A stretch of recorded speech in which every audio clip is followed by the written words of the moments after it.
Hello, I'm Maria Georgopoulou, the director of the Gennadius Library, and it is my pleasure to welcome you to a new Byzantine dialogue from the Gennadius Library.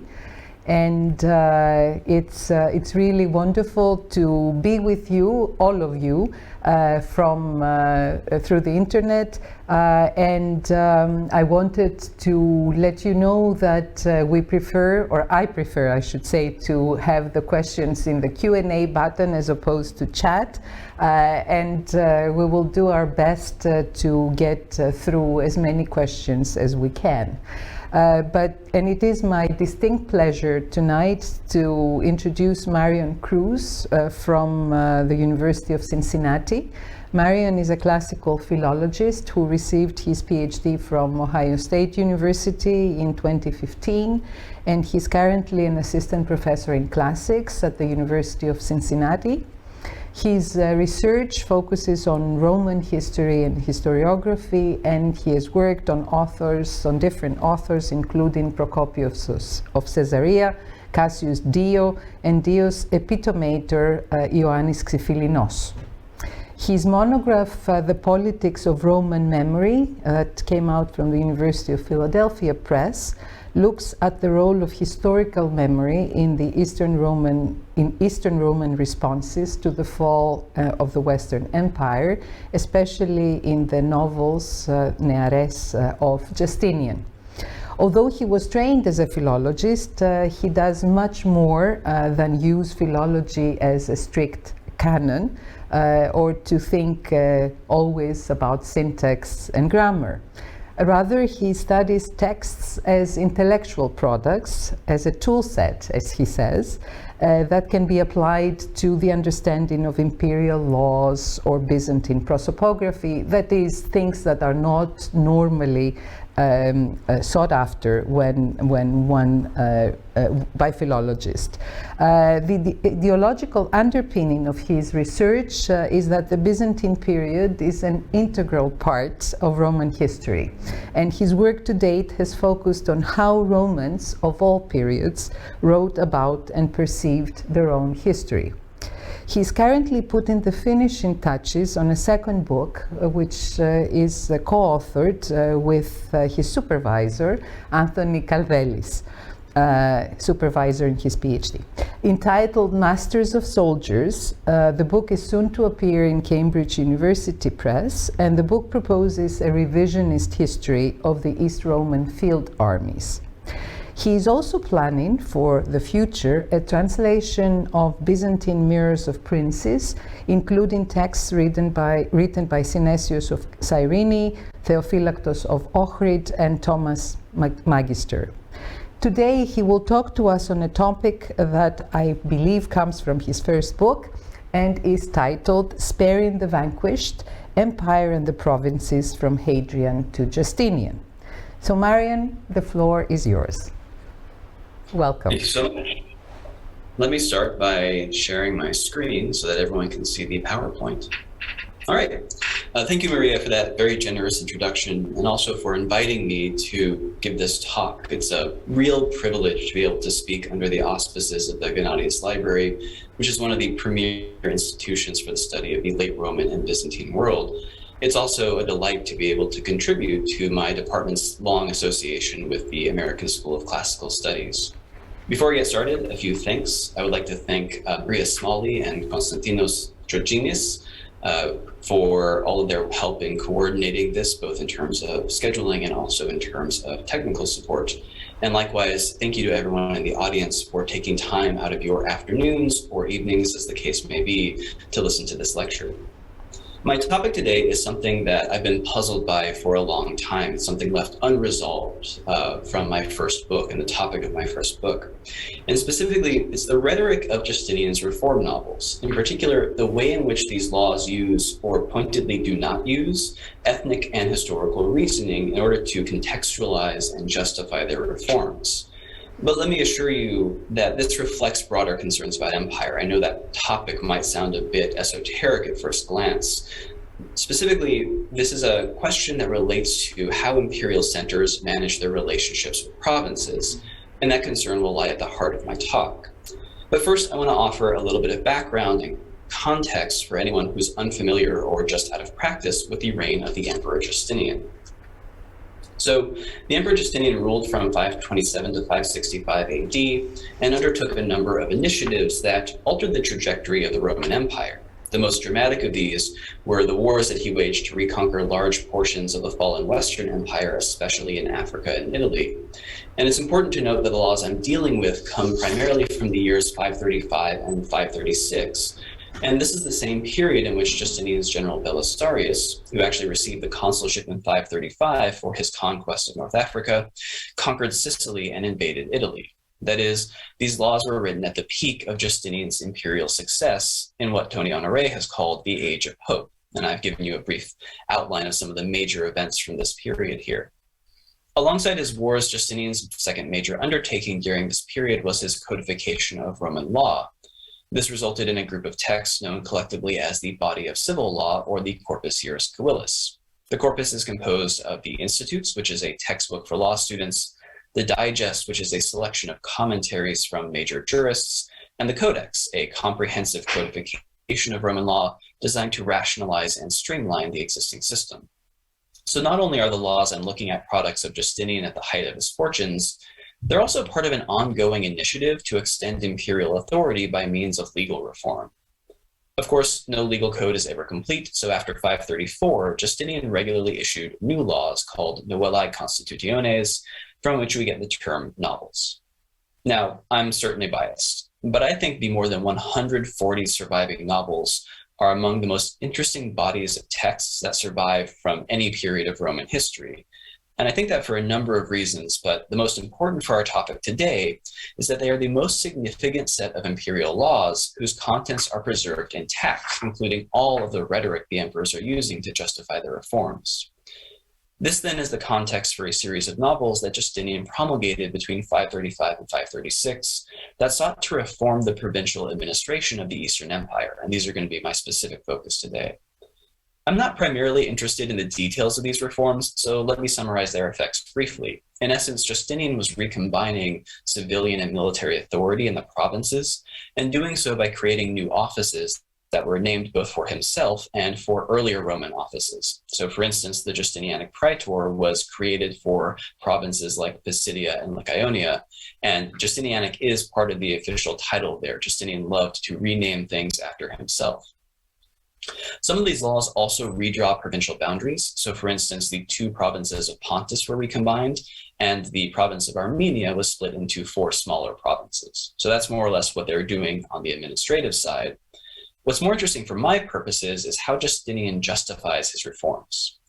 In theory, an emperor did not have to justify his legal actions, according to Ulpian, who's quoted in Justinian's own digest. Basically, anything a Roman emperor did in an official capacity counted as Roman law. But in practice, emperors in general, and Justinian in particular, used laws to communicate official talking points to their subjects, and always felt that they had to justify their actions. The Roman emperor was never in practice an absolute monarch. Issuing a law was an excellent way to disseminate talking points because in the Roman Empire, laws were widely distributed. In fact, as Clifford Ando has argued, the distribution of laws was a central mechanism by which the imperial system generated legitimacy in the provinces. Romans expected to know by what laws they were governed and the rationale behind them, so emperors made laws publicly accessible and wrote them with this publicity in mind. We can therefore expect that their content and presentation was designed to operate in tandem with other forms of imperial messaging. Moreover, in the case of Justinian, unlike for virtually every other emperor save perhaps Augustus, we can clearly see how contemporaries responded. I've written about this topic before. It was the subject of my first book, so I'll just briefly summarize my findings. Contemporary readers, especially those employed by or associated with the imperial administration, absorbed and responded to imperial messaging in the novels. The result was effectively a debate between emperor and subjects on a number of topics, but especially the meaning and value of ancient and current Roman history. Emperors and writers reflecting various sectors of the ruling class thus used history as a medium for discussion of politics and identity. So let's turn now to the distribution of Justinian's laws. While not every law contains instructions for how it should be promulgated, Those that do paint a very vivid picture. Novel 1, for instance, indicates the laws were distributed first to the governors of the various provinces to be posted in the capitals of those provinces, and then distributed from there to every other city in the province.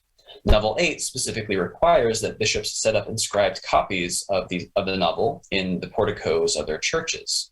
Moreover, this novel, which deals with provincial administration, was also published in Constantinople, so the inhabitants of the capital could see the care that Justinian had for the provinces.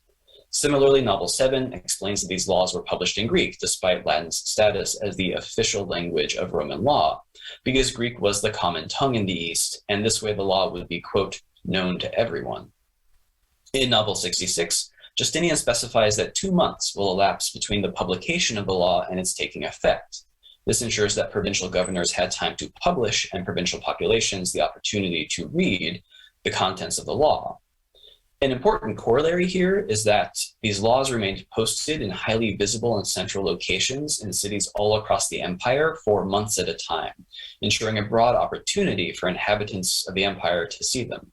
There are also indications in other sources that heralds were employed to read out their contents for the benefit of the unlettered. In fact, the very survival of the novels illustrates both their accessibility and their perceived importance.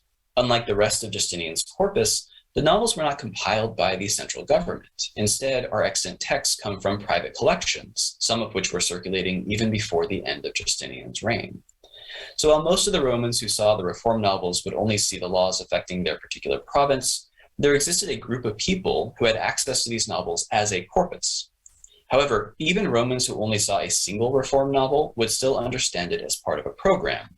This is because the reform novels are loaded with cross-references to other reform novels. So every reader would be able to understand that the reforms the laws described were part of a broad initiative occurring across the empire.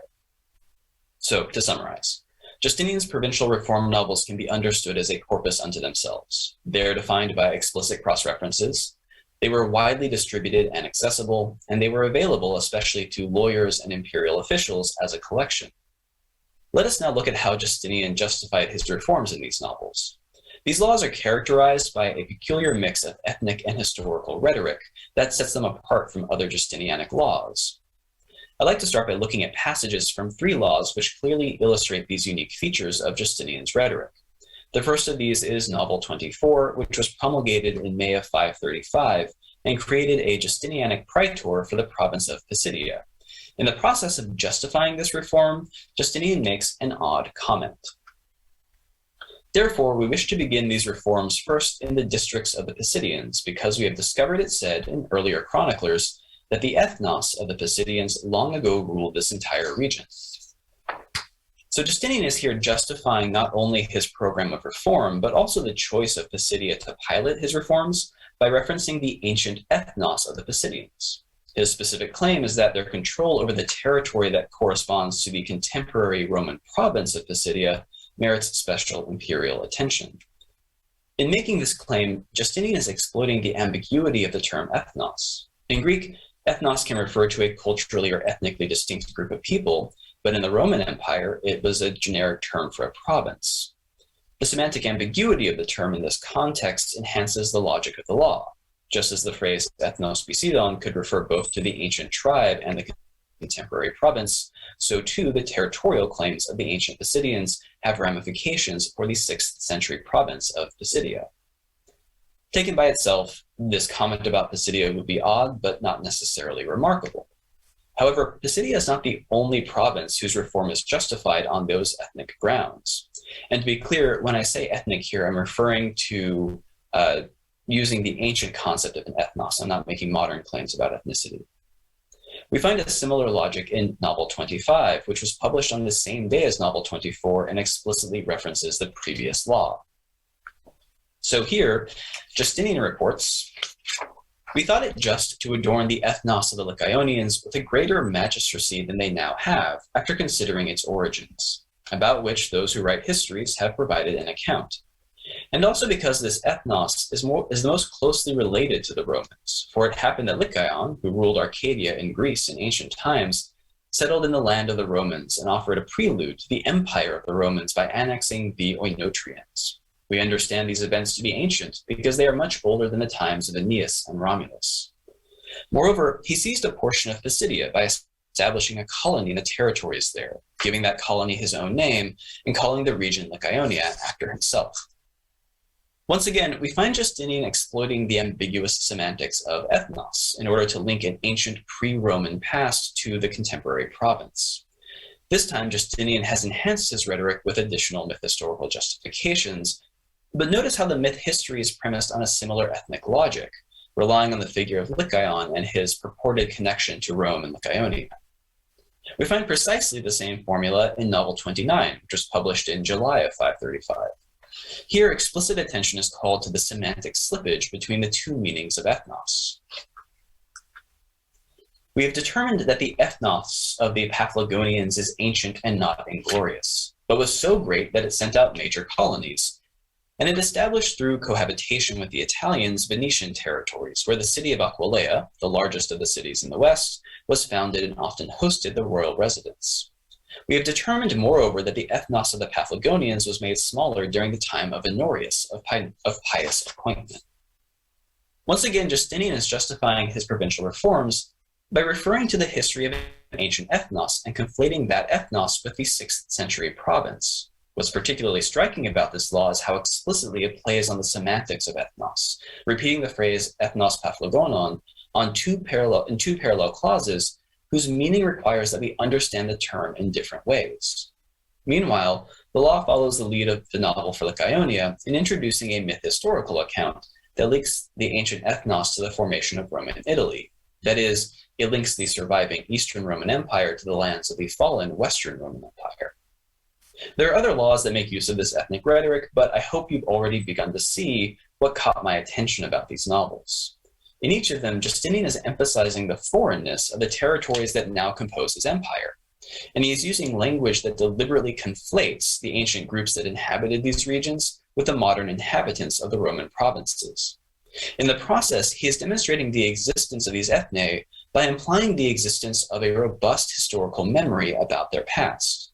When myth history is involved, there's also a consistent attempt to link these ethne to territories in the former Western Empire. This emphasis on pre-Roman ethne is all the more curious because the territories in question were among the most thoroughly Romanized in Justinian's empire. Moreover, the history that Justinian is alluding to is either hopelessly vague, as in the case of Pisidia, or complete nonsense, as in the case of Cappadocia, which is the subject of another reform novel that employs this explicit ethnic rhetoric. The myth-historical references in these novels, meanwhile, are a mixed bag. The link between Paphlagonia and the Veneti follows a tradition found in Livy, so far so good, but I've been unable to find any ancient source that links the Arcadian king Lycaon to Lycaonia, although Dionysius of Halicarnassus does report that Arcadia was called Lycaonia after Lycaon in the Archaic period. It therefore appears that Justinian is using the coincidence of the names Lycaon and Lycaonia in order to invent a myth-historical connection linking Asia Minor and northern Italy through the royal line of Arcadia. So what's the logic of these novels? Why call attention to defunct ancient ethnic identities, and by what logic would these justify the provincial reforms Justinian was undertaking? To answer this, we also need to consider the reform novels that do not engage in such reasoning. Novel 27, which deals with the administration of Isauria, was published on the same day as the novel for Paphlagonia. Unlike that novel, however, Novel 27 contains no ethnic rhetoric, and the word ethnos does not appear at all in the text of the law.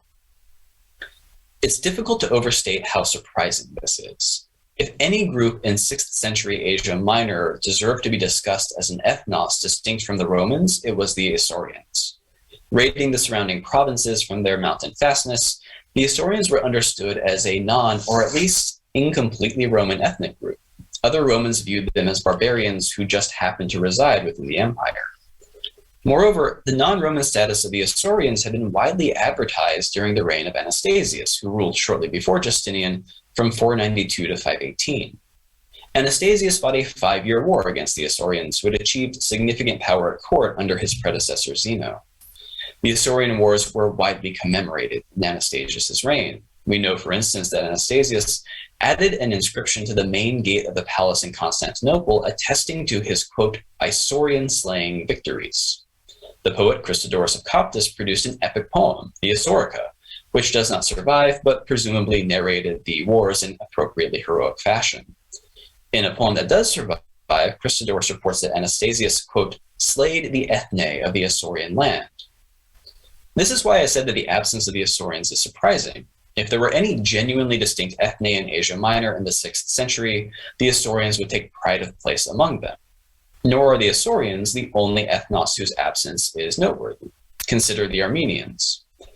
The administration of Armenia was reformed in Novel 31, which was published in 536. Unlike the novel for Isauria, the term ethnos does appear here, though not to describe the Armenians. Instead, Justinian explains that the creation of the 4th Armenian province is occurring in a territory that had not previously been organized as a province. The word used here is eparchia, not ethnos. And that the new province was, quote, full of ethne and had been made up of barbarians from various tribes. So a distinction is drawn here between foreign ethne, being incorporated into the empire for the first time, and the current inhabitants of Roman Armenia, whose identity is not specified. Once again, the Armenians were among the likeliest peoples to be identified as a distinct group in the Roman Empire of the 6th century. In fact, Justinian himself gives us explicit evidence of this, and this ability to check Justinian against his own rhetoric is one of the things that makes the novel such an arresting group of texts. So in Novel 21, which was published in the same year as the reforms in Armenia, he scolds the Armenians for failing to obey Roman law. At issue are their practices of disinheriting daughters and offering a bride price rather than a dowry. Justinian is rebuking the Armenians for maintaining non-Roman customs that set them apart from mainstream Roman society. Moreover, in the opening of the law, Justinian explicitly frames the issue as one of Romanness. Wishing that the district of the Armenians be completely regulated by good laws, and that nothing there differ from the rest of our Politeia, we have adorned it with the Roman magistracies, freeing it from its former titles. Moreover, we have trained the province to make use of Roman forms, and have arranged that the laws there not differ from those which we have decreed that the Romans follow.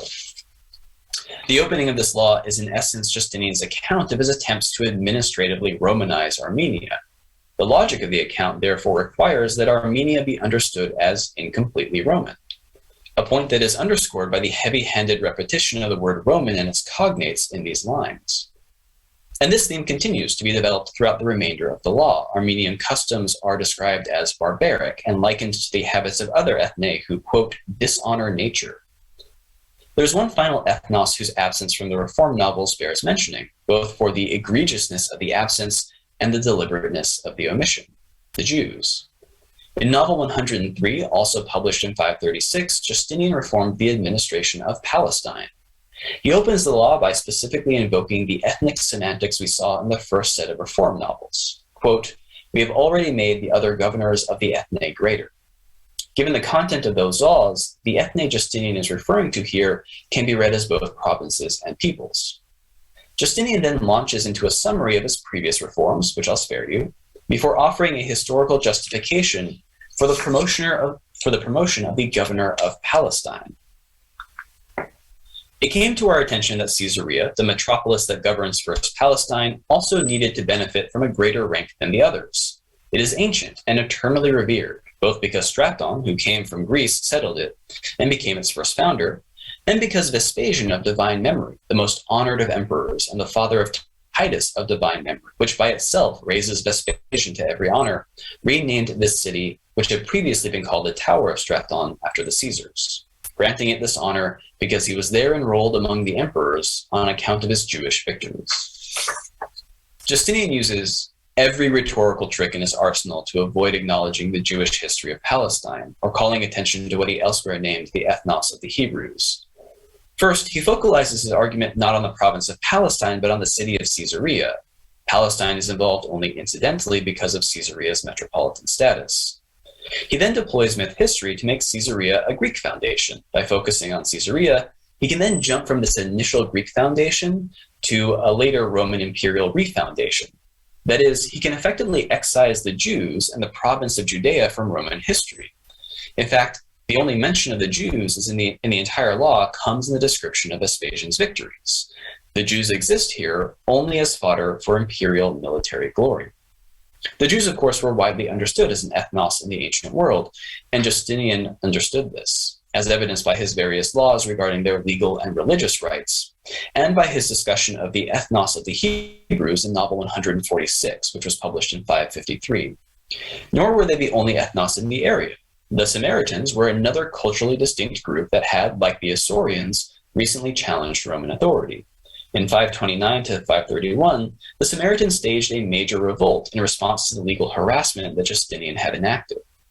So to summarize what we've seen so far, Justinian's reform novels make a point of linking contemporary provinces to pre-Roman ethne, even going so far as to allude or to simply invent histories and myth histories that reinforce their non-Roman origins.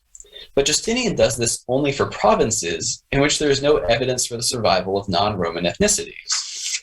In those provinces that still contain significant populations of non-Roman ethne, such as Isauria, Armenia, and Palestine, Justinian either ignores or actively works to erase the existence of these non-Roman peoples. What is the logic behind this rhetorical inversion of reality? Moreover, how do we explain the radical departure here from the norms of imperial messaging? After all, emperors since Augustus had delighted in telling the world about the number of foreign peoples they had defeated and ruled. Justinian was no exception. We've already seen how he called attention to his expansion of the Roman Empire through the incorporation of Fourth Armenia.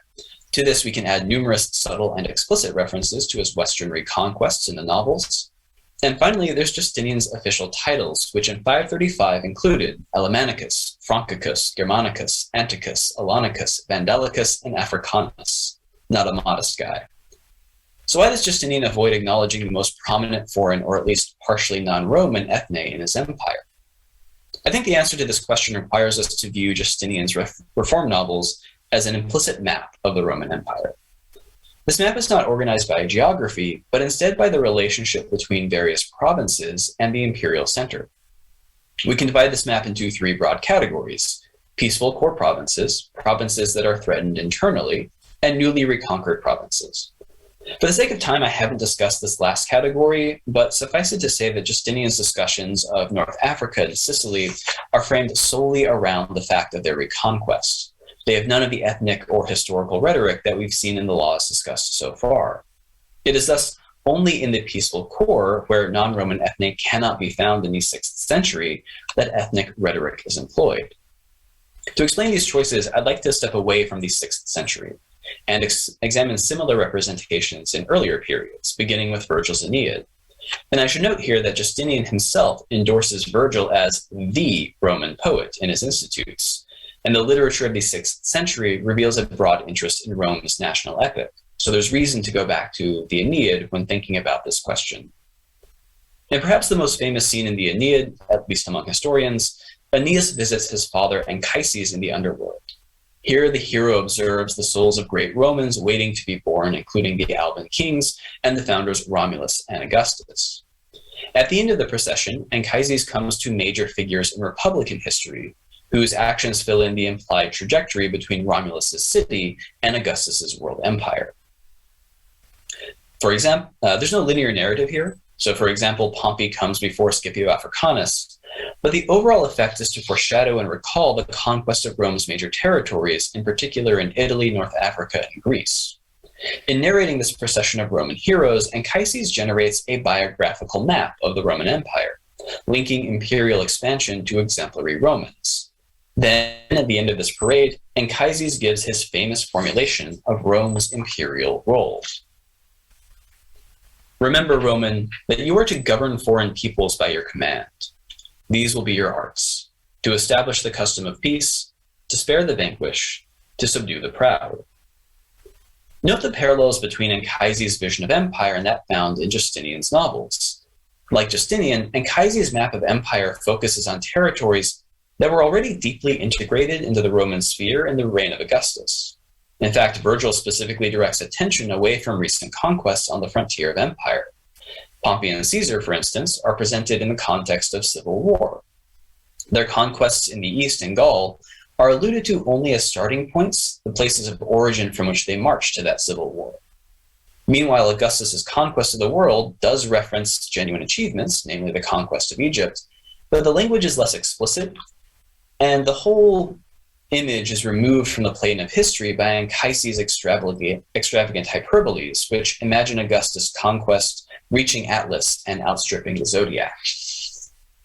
So there's an interesting parallel here between Anchises and Justinian's approaches to empire. Both men call attention to those who have already been defeated and integrated, preferring to rehearse secure victories and ignore recent conflicts.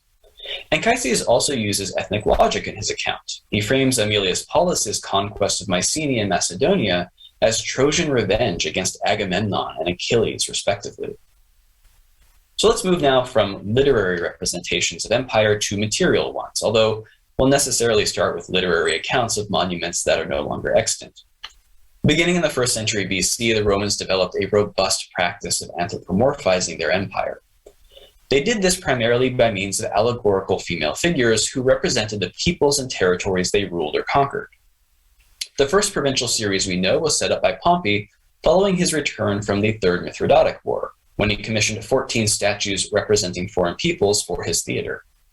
Unfortunately, these statues do not survive, and we also don't know which ethne were represented.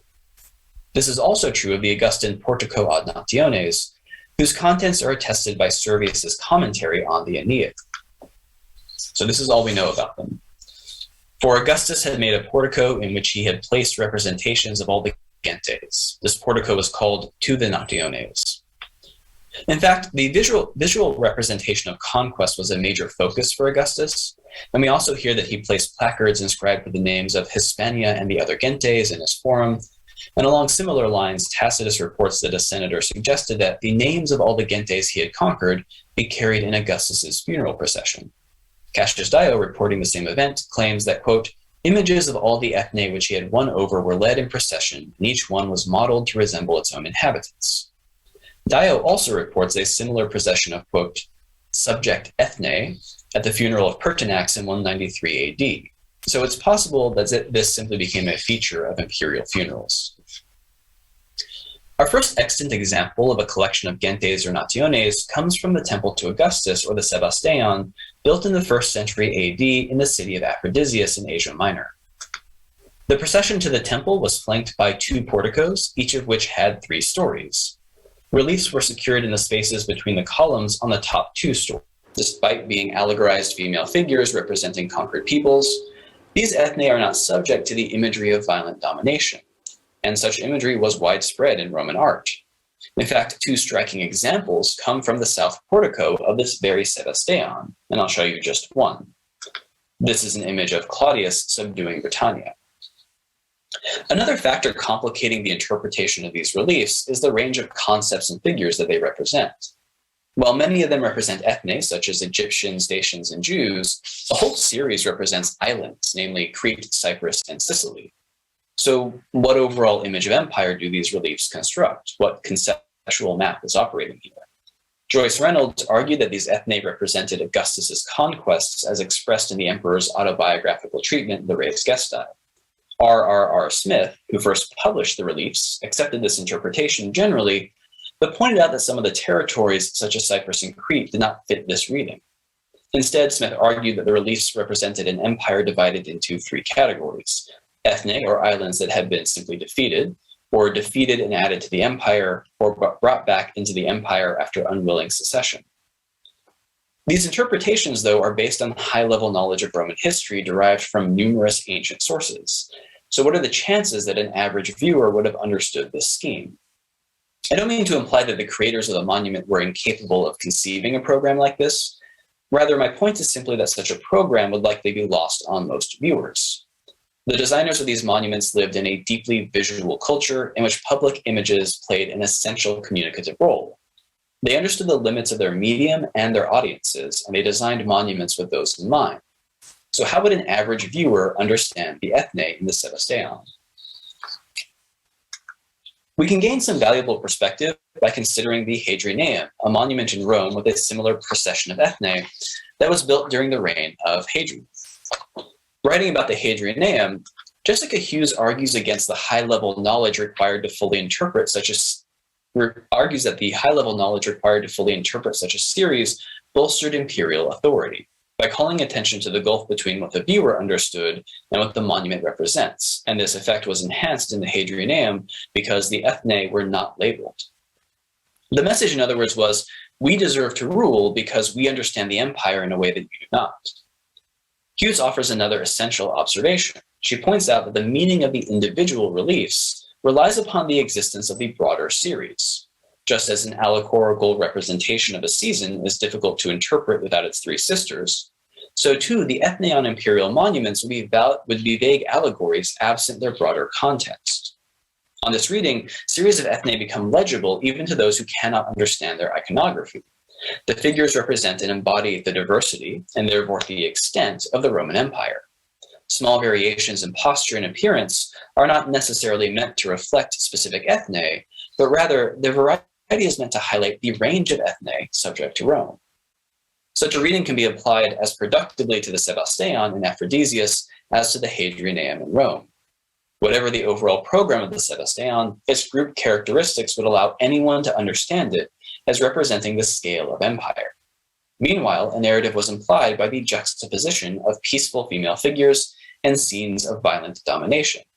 At Aphrodisias, we find this violence in the images of the South Portico that depict Claudius's conquest of Britain and Nero's conquest of Armenia. In the Hadrianeum, the military element is introduced by trophy reliefs like this one that were interspersed among the ethne. In both cases, the military element is visually distinct from the peaceful ethne series. We should also note the different chronologies implied by these violent images. Claudius and Nero are actively engaged in their allegorized conquests, while the trophies on the Hadrianeum commemorate victories that have already been won. It's just the nature of trophies. The overall effect of these juxtapositions is to reproduce the same image of Rome's empire that Anchises presents in the Aeneid. The proud have been conquered, and the vanquished, that is the ethne, spared. Let us turn at last to perhaps the most famous series of provincial images from the Roman world, the one I used to advertise this lecture, Hadrian's provincial coinage. These were a series of coins issued in Rome following Hadrian's return from his final tour of the provinces in the 130s. Hadrian's provincial coinage comes in 4 types, and I'll show you examples as we go along. However, a few quick notes are necessary.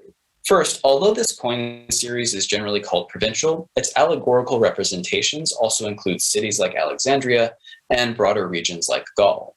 Second, although we have, and I will show examples of this coinage in both gold and silver, the overwhelming majority of it was produced in bronze. This includes all surviving examples of the exercitus or army type. The prevalence of bronze coinage indicates that these images circulated widely among all social classes and were not aimed at or only accessible to an elite audience. The first type I'd like to look at is the army type, in which the emperor is seen on the reverse, either standing or on horseback, addressing troops surrounded by legionary standards. The inscription follows the form exerc plus an adjective describing a region. This coin, for example, shows the exerc Dacicus, standing for exercitus Dacicus, meaning the Dacian army. But coins of this type cover territories from Britain to Cappadocia. Unsurprisingly, the provinces that received this type all hosted significant military forces, and the message of these coins is clear. They show Hadrian exercising control over the armies and link those armies to specific areas in the empire. The second major type is the restorer type. On these coins, the reverse shows the emperor raising up a kneeling allegorical female representation of a province. The example here is for Africa, which I've chosen for the clarity of the inscription, but also because the iconography is easy to read. You can observe the trunk of Africa's elephant helmet despite the significant loss of detail from the image. Again, the message is straightforward. The emperor, in a superior position, is supporting the prosperity of the province, literally raising her up from a kneeling position. There is, moreover, an implicit reciprocity here. The coin's legend reads Restitutori Africae, literally to the restorer of Africa. The coin presents itself as a form of tribute to Hadrian for his act of restoration. And in some cases, that tribute would have become literal when Romans paid their taxes with these coins. As Dimitris Kritsotakis has observed, there's a disjunction between the provinces represented on the army and restorer type coins. If a province appears in one series, it does not appear in the other. The only exception is Hadrian's native Hispania. Given the amount of the coinage that survives, this disjunction does not appear to be an accident of preservation, though of course we can never be certain. The empire is thus effectively divided by these coins into military and civilian provinces. The former, Hadrian leads, the latter he restores. Moreover, the disjunction between military and civilian provinces is also reflected in the iconography of the next coin type, which I'll call the generic province type. These coins are the most basic of the four coin types that in Hadrian's provincial coinage and simply depict an allegorized personification of a province along with a province's name. The examples here are a sestertius depicting Cappadocia and an aureus with Africa. Notice the difference in iconography. Whereas Africa reclines, Cappadocia is standing and holding a vexillum, a Roman military standard. Africa is enjoying the prosperity of empire, while Cappadocia serves under the standards. Similarly, Cappadocia is in the army series, and Africa in the restorer series.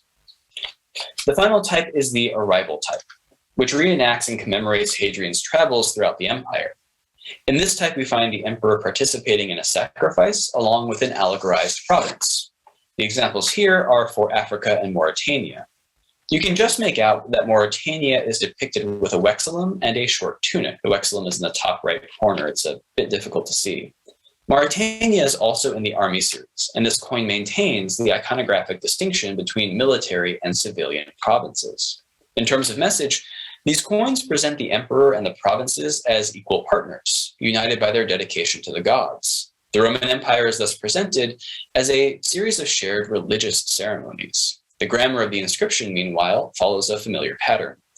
The coin's legend reads, "For the arrival of the Augustus in each province." Once again, this implies a reciprocity that would have been actualized whenever a Roman subject paid taxes. They were thanking Hadrian, both for his visit and implicitly for the divine sanction provided by his religious leadership. It's important to note that all of the regions depicted on Hadrian's provincial coinage are internal to the empire. That is, the focus here is not on subduing the proud, but on ruling, protecting, and restoring the vanquished. Notice also the central role of the emperor, who is seen enacting individual relationships with the various regions of his empire. This effectively makes the emperor himself an organized figure of Roman government. The emperor is also a unifying figure, whose presence ties together the otherwise distinct spheres of military and civilian provinces. The generic province type, meanwhile, ties together all of the provinces, whether military or civilian, whether they received an imperial visit or not. The image of empire this coinage develops is defined by a unity formed from distinctiveness, just like the ethne series in the Sevasteon and Hadrian.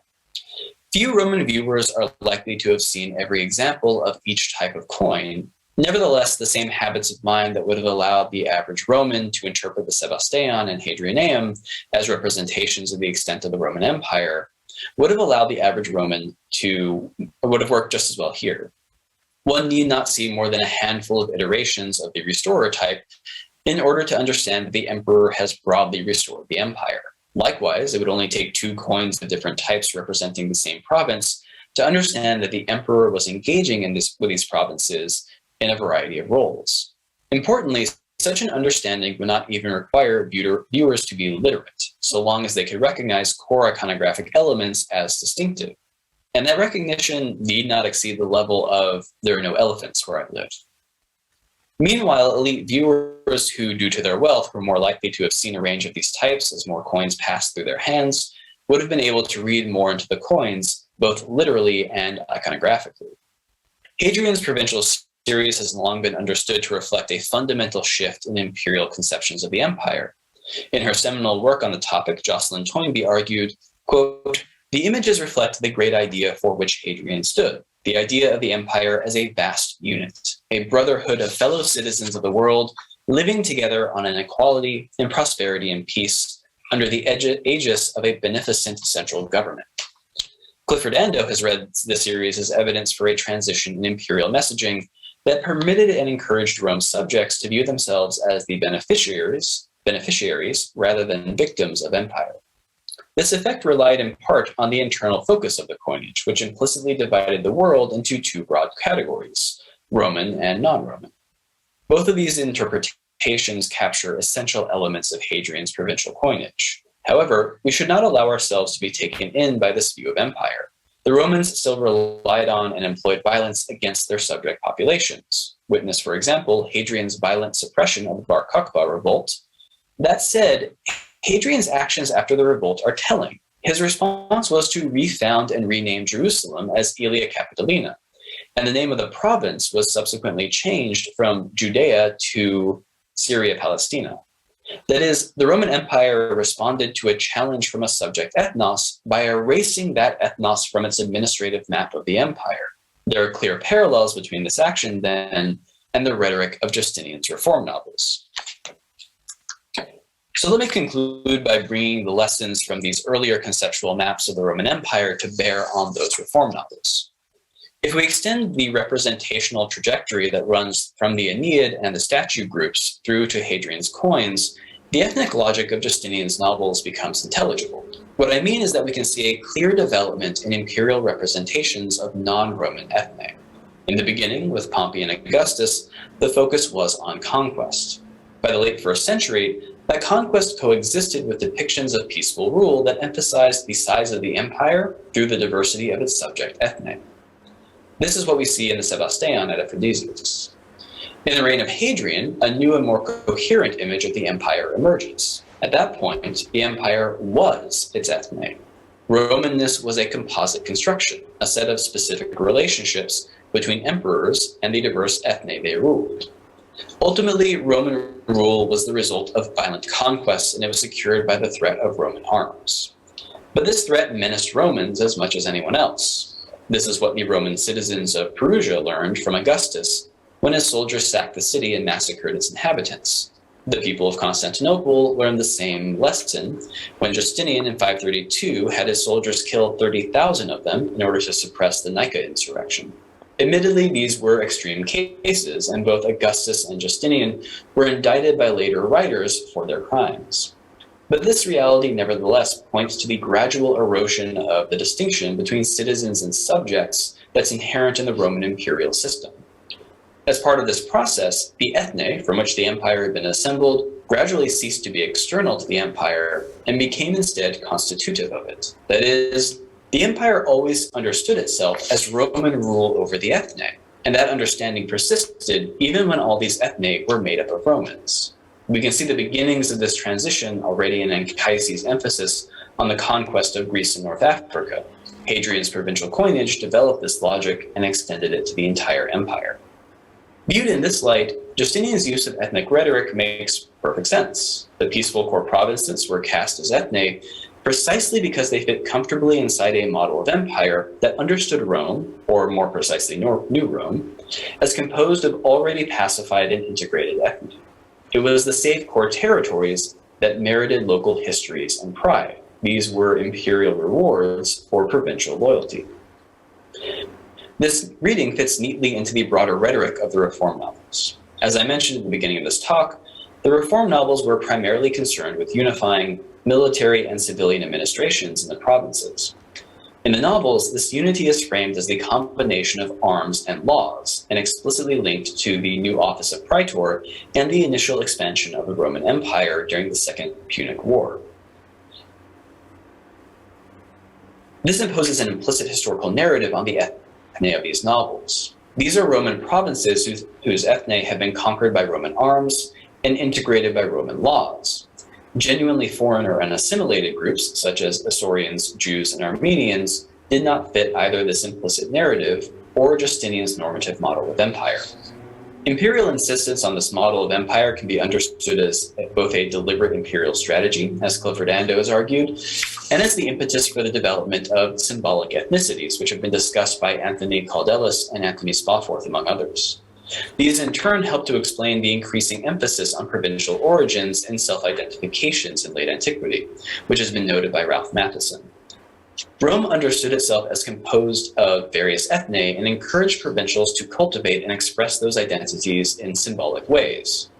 It is debatable, even doubtful, that these were ethnicities as understood today. This is why the ethnicities Justinian assigns to provincials in the reform novels correspond so precisely with the provinces of his empire. They're artificial. It also explains how these identities can be reconciled with the term Romania, or Roman land, which the Romans of the 6th century were already using to refer to their empire as a whole. I'll end by tying up a loose end, the myth-historical elements of the Reform novels. As we've seen, myth history was a critical tool in Justinian's rhetorical arsenal, and the Reform novels, with the most explicit ethnic rhetoric, used it to tie ethne from Asia Minor to the Roman West. The effect of this myth history is to integrate the Roman West into both the ethnic logic and the implicit narrative of the Reform novels. According to Justinian, arms and laws once made Rome great and allowed for the conquest of all the ethne Justinian is now governing through his laws. Logically, the same process can be applied to those Western ethne related to Justinian's current subjects. And in fact, it already was. In 535, when Justinian published the novels on Lycaonia and Paphlagonia that contained these myth-historical narratives, his armies were laying the groundwork for an invasion of Italy. In the south, Belisarius was securing Sicily as a springboard for invading Calabria, the ancient territory of the Oinotrians. In the north, Mundus was besieging Salona to open a route into Italy through Dalmatia, a route that would take him straight through Aquileia. In Justinian's age of hope, Roman arms were seeking new ethne for Roman laws to govern. Thank you.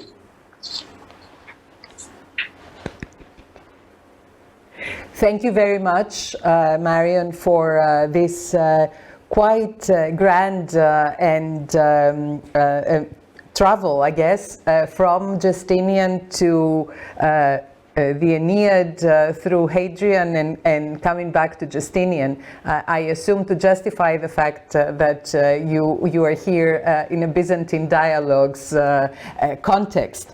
But truly, thank you very much because I think it was a very important reading of the novels, thinking about ethnicities, names, references to peoples that in fact you seem to say that in many times, I mean, this was an invented history, if I understood correctly, in order to create this understanding that the empire is grand, is large, is inclusive, and is made up of different peoples, but I was very impressed and of course did not know what you said about the exclusion of Armenians, of Jews and the Asaurians, and this really creates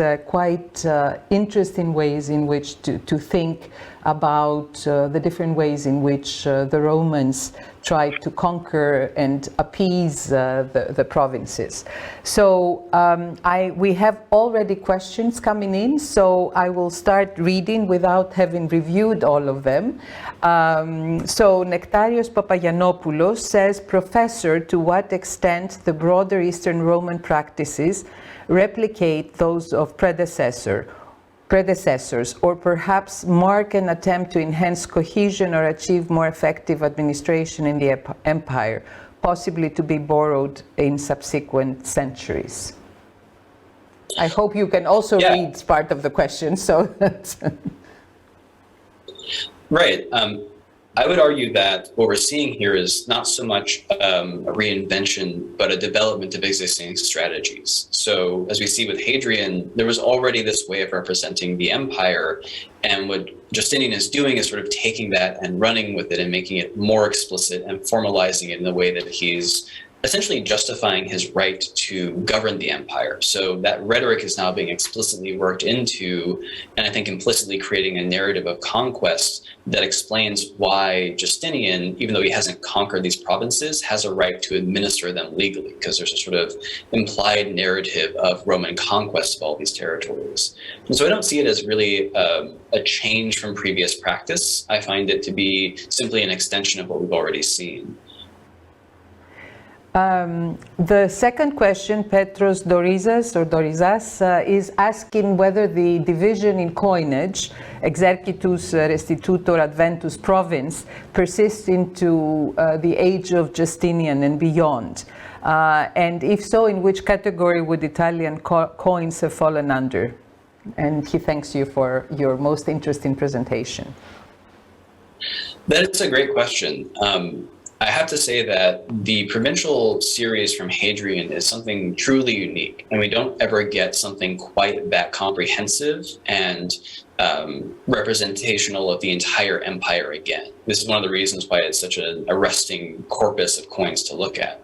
By the time we get to Justinian, a lot of Roman coinage has become pretty standardized. The last image I showed you was actually not a coin, but a medallion. So that wasn't something that was appearing on necessarily coinage that was circulating in a meaningful way. So we have no, at least to the best of my knowledge, no kind of systematic representations of the empire subsequently that have a similar distinction between military and non-military provinces. Can I ask if we have both in the coinage of Hadrian and then maybe later on in the novels, and maybe I'm broadening this too much, but are there provinces, peoples who are not represented? Who are not represented at all? Yes.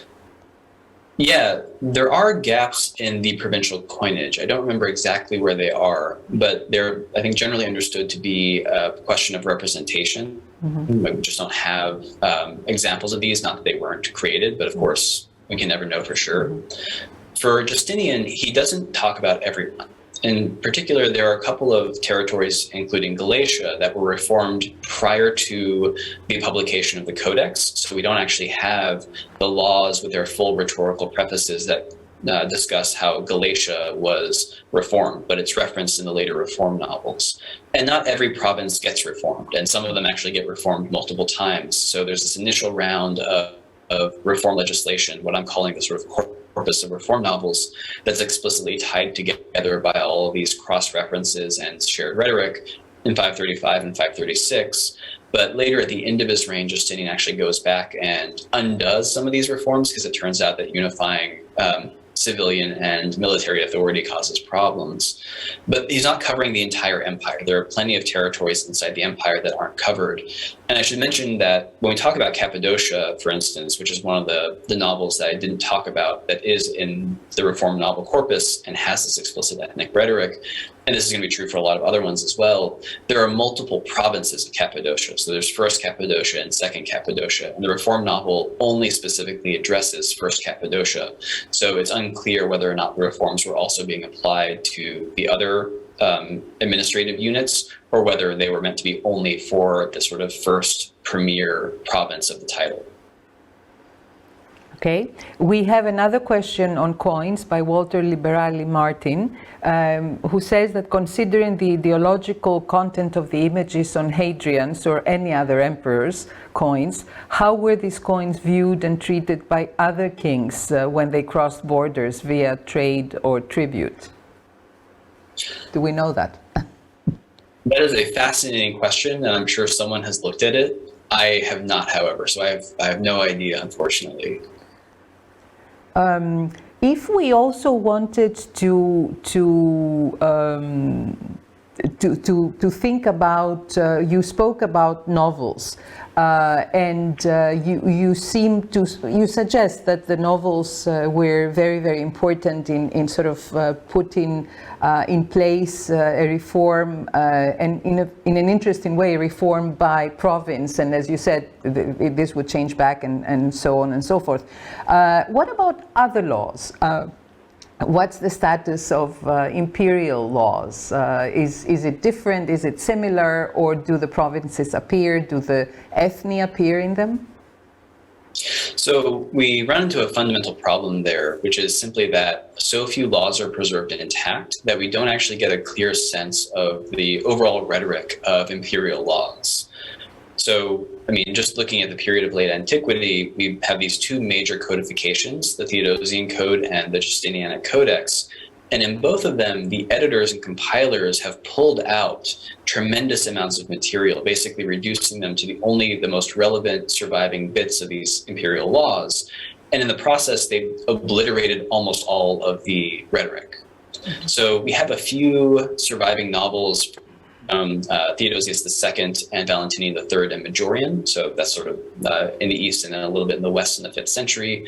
And then Justinian's novels. And outside of that, all we have are the sort of chance preservations on papyri or inscriptions. So something like Diocletian's Price Edict. So we really don't have a large enough corpus for anyone besides Justinian to really get a clear sense for how common this kind of rhetoric was and whether or not this was a widespread and consistent feature.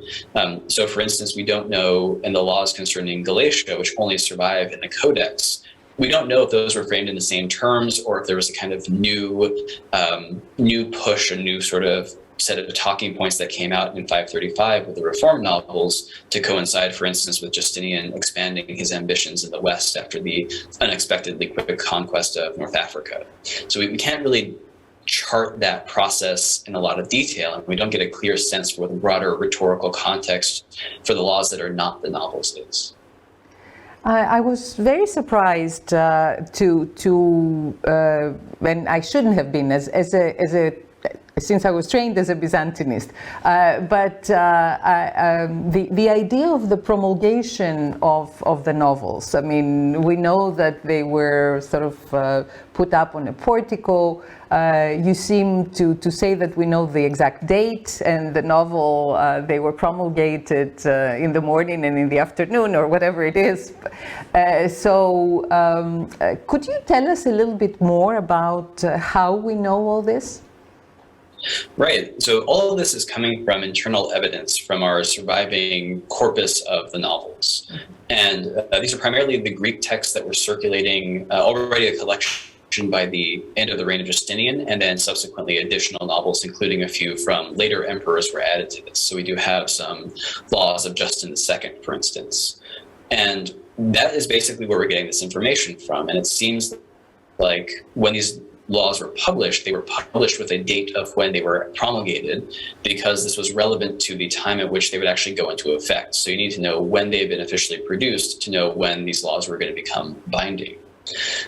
So in terms of the sort of broader distribution, again, it's all internal clues. The reason why I was selecting from a variety of different novels there is that not every novel tells us how it's meant to be posted, but enough of them indicate that there were specific expectations for posting and specific expectations for how they would be made accessible to the Roman populace, that we can kind of reconstruct a broader picture of how accessible and how common these texts were for the population of the Roman Empire at the time. And do we have any sense? I mean, if you want to actually make the law circulate broadly, I mean, do you put it up just at the capital city? I mean, you go to minor towns. I mean, you go to villages. You talked about heralds and all of this, but would you tell us a little bit more? Yeah, so at least some novels, we know they were all sent to the metropolitan cities, to the provincial capitals. And then novel one has specific instructions for how it's supposed to go there first and then be passed on to all of the cities in the province. What qualifies as a city? Do they have some kind of list? You know, how many people have to be in a village before it gets bumped up to city status is unclear. But nonetheless, there is at least a pretty distinct attempt to make all major urban centers post these laws all across the empire. Mm-hmm. And I mean, even if that's not actually hitting everyone, simply making the attempt is probably going to have a pretty significant effect on folks who see more than one of them. It's going to create this real powerful sense of uniformity that you can go from city to city, and in the central, districts of these cities, you're going to see the same laws posted. That gives you a sense of the sort of power and the reach of the Roman government. So we don't know much more than that. Unfortunately, we don't have any of Justinian's novels surviving. They seem to have been primarily carved either on wood or on painted on boards rather than inscribed on stones. So we don't have novels that we can look at to confirm exactly how they were being posted versus how they're said to be posted in the text of the novels.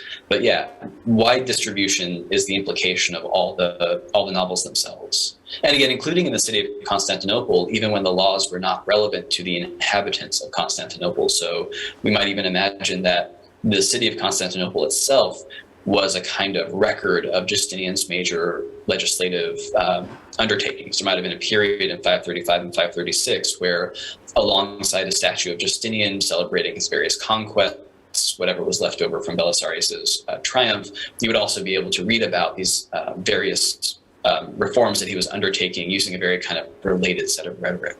Mm-hmm. We have a question by Alessandro Giovanni Battaglia. The underlying theme around the ethnos ignored by the novels seemed to be, beside their lack of Romanness, their perceived disloyalty to the empire, particularly in the case of Jews and Armenians. Can we see a consistent rhetoric employed in the legislation of other ethnos perceived as frequently rebellious, such as the Isaurians? So we don't get anything specific from Justinian in the laws about the Isaurians. He simply prefers to pretend that they don't exist.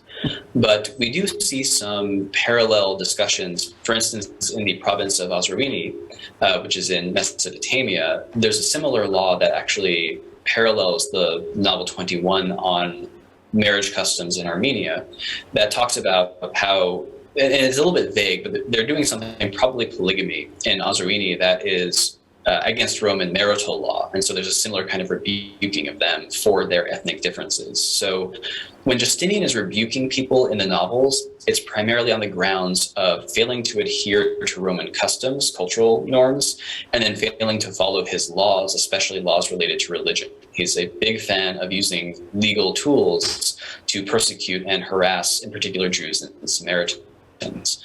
That seems to be where he's actually interested in calling people out. He doesn't want to call out, or at least he doesn't make the effort to call out, groups like the Isaurians and the Armenians on the terms of their rebelliousness against central authority. That's not how he sort of framed it. I think partially because you don't want to advertise all over the empire that people are not respecting your authority. If you conquer them, as Anastasius does, then you can advertise that, especially if they are Isaurians and understood to be incompletely Roman, a foreign group that you can depict as kind of internal but nonetheless foreign conquest. That, I think, flies. But I don't think that any emperor is super interested in advertising the fact that people are actively rebelling against their current rule.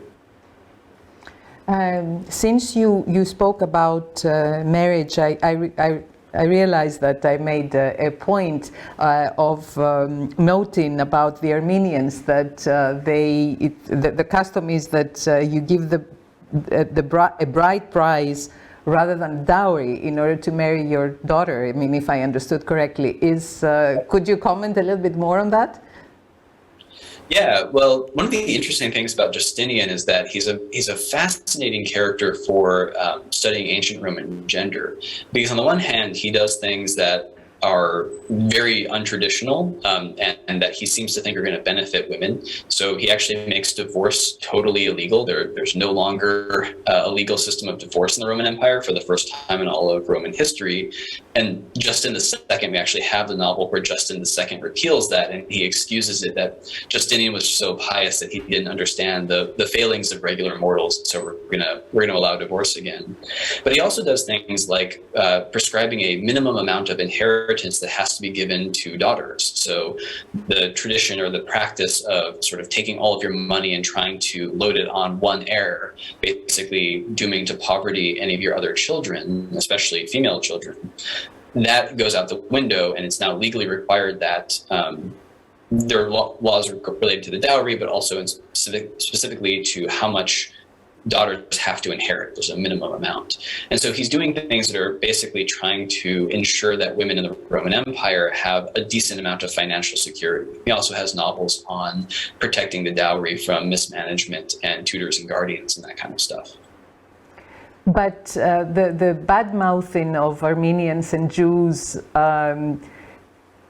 is it mostly sort of stereotyping? Is it something that was true? I mean, does he mention things that were indeed happening, or is it just sort of fantasies, myth history, as he does for others?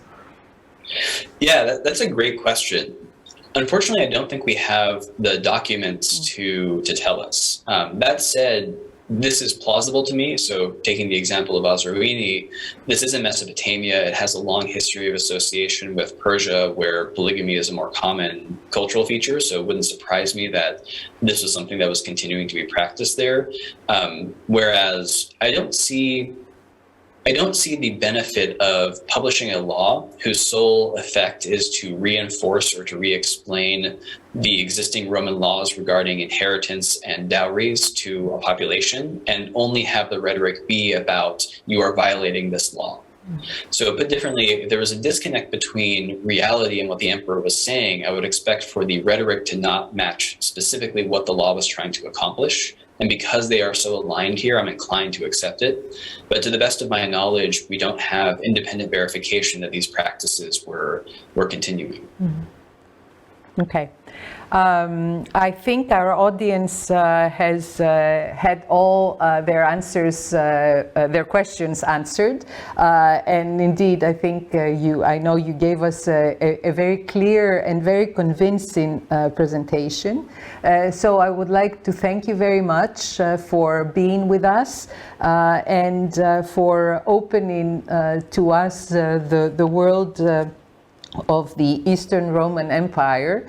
Of the Roman Empire, rather, as it progresses into the Eastern Roman Empire, and really making this arc and this connection between what is Romanness, or how Romanness is constituted, and how the empire sort of is made up and is pulls together all these different provinces in order to create this amazing sort of imperial world.